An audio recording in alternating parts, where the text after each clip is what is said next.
Olá, já estamos de volta com o programa Arena do Futuro para o segundo bloco do tema Ecumenismo. Mas antes de continuar, eu quero lembrá-lo que nós temos esse DVD, A Última Esperança, que é um curso bíblico, gravado em 5 países, que tem sido uma bênção para tantas pessoas na América do Sul. Nós queremos enviar para você, totalmente de graça, é só você mandar para cá o seu pedido através do telefone ou através do e-mail, ok? E assim nós enviaremos uma mensagem de esperança para você. No primeiro bloco, nós analisamos Apocalipse 16, versos 13 e 14. E agora nós queremos continuar esse tema sobre o ecumenismo. E como eu havia prometido no bloco anterior, nós queremos agora mencionar e destacar alguns pontos em que já poderíamos considerar pontos, fatores de união, de ecumenismo. Alguns aspectos interessantes. Por exemplo, se você observar bem, antigamente, e esse antigamente que eu falo há uns 20, 30, 40 anos atrás, a divisão era muito clara. Era assim, católico, protestante e espírita. Você lembra disso? Inclusive, o católico dizia assim, ó, cuidado que ali é crente. Então, a expressão crente era uma expressão até meio pejorativa. Lembra disso? Quem tem mais de 40 anos, com certeza vai lembrar. E quando falava em espírita, fulano de tal espírita, a gente falava assim, uau, que coisa, dá medo, esse é o espírita e tal. Então, alguns anos atrás, essa divisão, essa separação era muito mais acentuada. Se você observar hoje, as coisas já não são mais assim. Primeiro que não se dirigem mais aos evangélicos como crentes, e sim como evangélicos. O termo vai ficando mais suave. A separação vai diminuindo e os conflitos vão acabando. Você pode falar assim, mas pastor, isso não é positivo? Sim, isso é positivo em certo sentido, mas em outro sentido, isso também pode ser negativo. Em que sentido eu estou falando? É que, na verdade, o que está acontecendo hoje no mundo é um movimento ecumênico. As igrejas estão trabalhando para se unirem. E essa união, que também parece ser boa, você já percebeu no bloco anterior que existem duas uniões, ou seja, 2 ecumenismos. Um que é de Deus, vou falar daqui a pouco, e o outro que é de Satanás. Então, esse de Satanás, que é bem sutil, que envolve engano por trás, é esse que a gente leu em Apocalipse 16, quando apresenta os 3 espíritos imundos, semelhantes a rãs. E tem alguma coisa bem clara em comum entre os 3. Tanto o espírito imundo da boca do dragão, quanto da boca da besta, quanto da boca do falso profeta, os 3 movimentos religiosos, eles são claramente contrários contra os 10 mandamentos. Isso é um problema sério. Veja, os 3 movimentos mencionados em Apocalipse 16, que estão trabalhando pelo ecumenismo, os 3 são contra os 10 mandamentos. Talvez você possa falar o seguinte, mas pastor, contra os 10 mandamentos? Será que alguém é contra os 10 mandamentos? Essa expressão não é muito forte? Não é muito forte não. Só que a forma como eles são contra os 10 mandamentos é uma forma também sutil. Ou seja, quando você pega os 10 mandamentos da Bíblia, que estão em Êxodo capítulo 20, você vai perceber o seguinte, os 10 mandamentos, dando uma lida assim, você vai notar que a maioria dos mandamentos a maioria das pessoas aceitam. Só que tem um mandamento, ou 2 mandamentos, em que as pessoas não aceitam. E o livro de Tiago, no capítulo 2, verso 10, diz assim, aquele que tropeçar em um mandamento é culpado de todos. Ou seja, se você aceita os mandamentos, mas você aceita somente 9, ou aceita 8, e não aceita 1 ou 2, é como se não aceitasse nenhum. Então, faz um teste, pega os 10 mandamentos de Êxodo 20, vai lá na sua igreja e pergunta ao seu pastor, ao seu sacerdote, ao seu líder espiritual, fala assim, escuta, a gente precisa obedecer esses mandamentos aqui, de Êxodo 20, e você vai se surpreender com a resposta dele. Você vai perceber que tanto o mundo evangélico, quanto o mundo católico, quanto o mundo espírita, eles concordam claramente que os 10 mandamentos não são obrigados, nós não somos obrigados a obedecê-los. E que o importante é que você seja uma pessoa caridosa, que você faça o bem ao próximo, o importante é que você ame as pessoas, entendeu? Não importa se você obedece ou não obedece. O importante é o amor ao próximo. Então, nessa linha de raciocínio, eles vão deixando de lado uma coisa que é fundamental e que é vital. Não esqueça que os 10 mandamentos, eles foram escritos pelo dedo de Deus. Foi Deus quem escreveu em 2 tábuas de pedra. E esses mandamentos, eles são eternos e também são imutáveis. O homem não pode mudá-los. O homem não pode simplesmente dizer, isso aqui não tem valor. Por quê? Porque por trás dessa ideia que é contra os 10 mandamentos, está a mão de Satanás. Porque o inimigo de Deus, ele é que não aceita os 10 mandamentos. O inimigo de Deus é o maior transgressor de todos. Por isso ele foi expulso do céu, por ser um rebelde, por ser um transgressor, entende? Veja, por exemplo, o que diz aqui Apocalipse 12, verso 17. Irou-se o dragão contra a mulher, e foi pelejar com os restantes da sua descendência, os que guardam os mandamentos de Deus e têm o testemunho de Jesus. Viu? Esse texto é muito claro quando diz que o dragão, o diabo, ele está irado contra a igreja que guarda os mandamentos de Deus. Então, um item que é um fator de ecumenismo do mal é quando as igrejas se concordam e se reúnem para concordar que os 10 mandamentos não são necessários. Entendeu? Esse é um ponto. O outro ponto que está mais ou menos ligado, está totalmente ligado a esse assunto dos mandamentos, é a questão do sábado. Você sabe que o sábado é o 4º mandamento dos 10. E o sábado foi instituído por Deus na criação. Quando Deus estabeleceu o sábado, não havia ainda as nações. Quando Deus criou o sábado, somente havia Adão e Eva. Entende? Então o sábado não é uma doutrina de uma igreja, não é uma doutrina de um país, de um povo. Não, Deus estabeleceu antes mesmo do pecado, o sábado. E depois ele colocou esse mandamento nos 10, é o 4º mandamento. E se você observar, os 3 espíritos imundos de Apocalipse 16, versos 13 e 14, os 3 concordam que não é necessário guardar o sábado. E a maioria em nosso país também ou não aceita ou desconhece, muita gente desconhece, mas há um grupo grande que sabe e simplesmente não obedece, porque é mais conveniente guardar o domingo do que guardar o sábado, entendeu? Por isso, esse é um outro ponto, um outro fator ecumênico. Então as igrejas, elas estão se movimentando para se unir.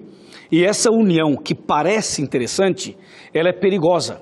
Ela é perigosa e antibíblica quando a união envolve essas ideias que são contrárias a princípios vitais da Bíblia. Por isso, nós temos que cuidar e observar atentamente esses movimentos que estão acontecendo no mundo. É interessante que as pessoas, elas não se movimentam em favor de seguir exatamente a Bíblia, mas elas se movimentam em favor de seguir uma ideia própria, uma ideia humana, uma ideia meio que política, meio que fazer algumas alianças e tal, enquanto a Bíblia Sagrada chama a nossa atenção para esse ponto.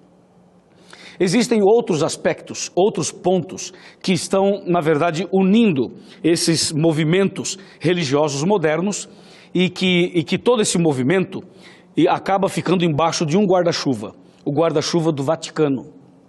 Entendeu? É o guarda-chuva do Vaticano que quer agregar as pessoas. E isso é uma coisa muito séria. No vídeo que eu mencionei do primeiro bloco, o líder do Vaticano, o líder de Roma, ele chega a usar a história de José do Egito e seus irmãos. E ele deixa transparecer que o romanismo, que Roma seria José, e que os protestantes seriam os irmãos de José.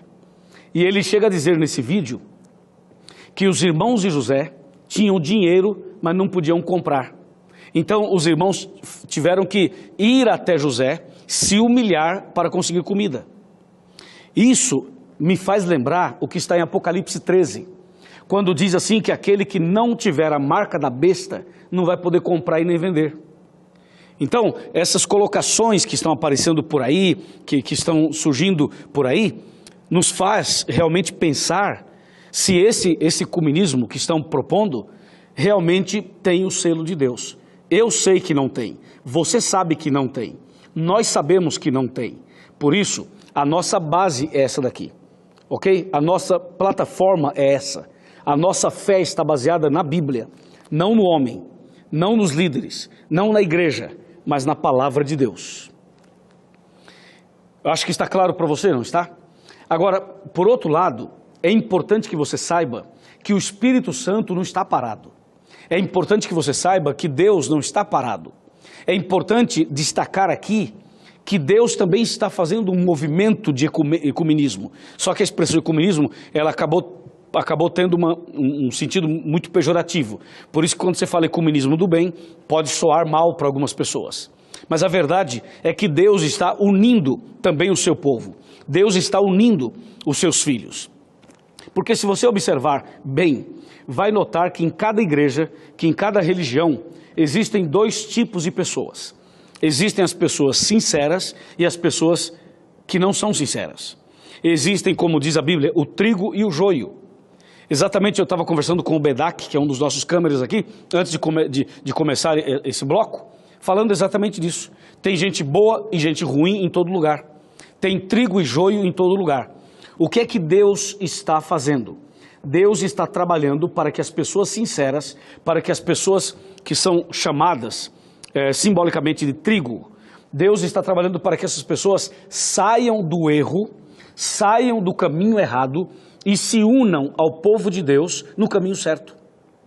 Então é isso que eu chamo de ecumenismo do bem. É quando o povo de Deus é chamado pelo Espírito Santo para se unir em torno da verdade bíblica.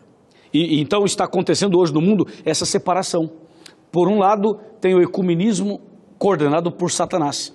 E por outro lado, você vê Deus trabalhando para unir o seu povo, para unir as suas ovelhas, para unir os seus filhos. Eu vou lhe mostrar agora esse aspecto positivo da obra de Deus unindo os seus filhos no mundo inteiro. Vamos para João capítulo 10. Aqui, versículos, nós vamos pegar o verso 14, o verso 15 e o verso 16. Está escrito: eu sou o bom pastor, conheço as minhas ovelhas e elas me conhecem a mim. Assim como o Pai me conhece a mim, eu conheço o Pai e dou a minha vida pelas ovelhas. Veja agora o verso 16. Ainda tenho outras ovelhas não deste aprisco. A mim me convém conduzi-las. Elas ouvirão a minha voz, então haverá um rebanho e um pastor. Está muito claro, não está? Então você percebe nesse texto que Deus tem ovelhas em outros lugares, ovelhas em outros apriscos. E o que é que Deus está fazendo? Deus está fazendo o seguinte: a mim me convém conduzi-las. Então o próprio Deus está trabalhando para buscar as suas ovelhas. O próprio Deus está trabalhando para buscar os seus filhos que estão em lugares diferentes.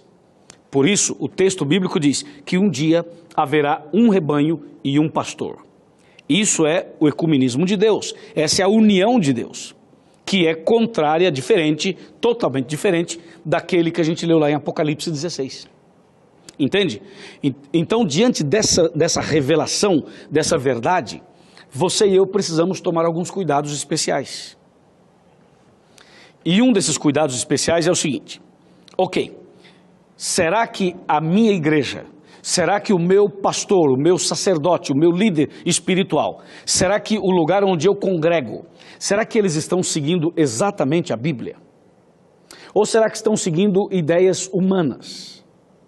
Será que o que os meus líderes estão pregando e ensinando, será que isso está realmente de acordo com a Bíblia?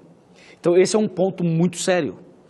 Veja, ultimamente eu tenho percebido que muitos membros de igrejas em geral, eles vão muito mais pelo que o pastor fala do que pelo que a Bíblia fala. Você já percebeu isso? Por exemplo, vou dar um exemplo para você. Eu estou com a Bíblia aqui, certo? Se eu colocar a Bíblia aqui na minha mesa, pronto, já não tenho mais Bíblia nas mãos. Se eu começar aqui a falar coisas e profetizar e falar coisas da sua vida e revelar e não sei o quê, eu sei que tem uma multidão de gente que vai crer no que eu vou falar sem a Bíblia. Veja, a palavra de Deus está fechada, mas eu aqui começo a falar, a profetizar, Deus está me revelando isso, está me revelando aquilo, olha aqui minha irmã, olha aqui meu irmão e tal, e tal, e tal. Então veja, as pessoas hoje, elas estão indo mais para este lado. Elas ouvem mais a voz do pastor, a voz do seu líder espiritual, do que da Bíblia. Isso é impressionante. E aí você precisa tomar cuidado, porque se as pessoas não estão usando a Bíblia para ensinar a você o caminho certo, você deveria acender a luzinha vermelha. E você deveria tomar cuidado. E para ser bem sincero, você não pode continuar num movimento onde não se ensina a Bíblia.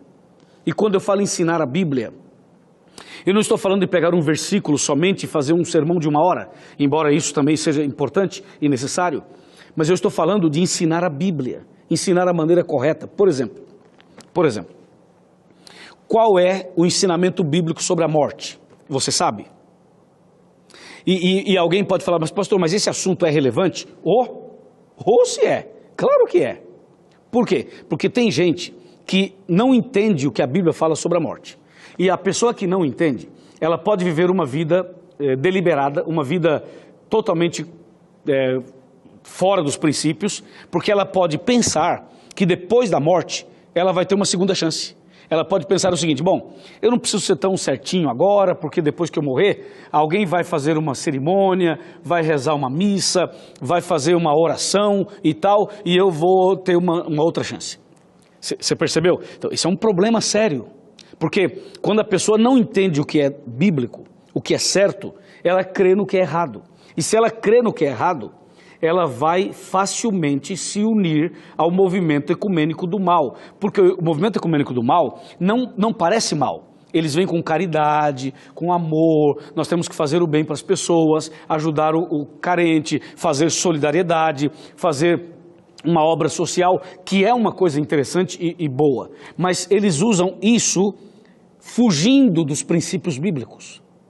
Ou seja, eles estão dando uma importância maior a essas coisas sociais e deixando de lado a salvação, que é o mais importante dentro da Bíblia. Você me entende? Por isso, meu amigo, nós dedicamos esse programa para essa conversa franca e aberta a respeito do ecumenismo. Deus tem um povo na terra e Deus está chamando os seus filhos para unir o seu povo. Mas o diabo também está trabalhando lá fora. Você tem que tomar muito cuidado e seguir exatamente o que está na palavra de Deus. Eu vou falar mais sobre isso. Vou fazer um intervalo agora e logo depois nós voltaremos para continuar e terminar o tema do ecumenismo. Um abraço e até já.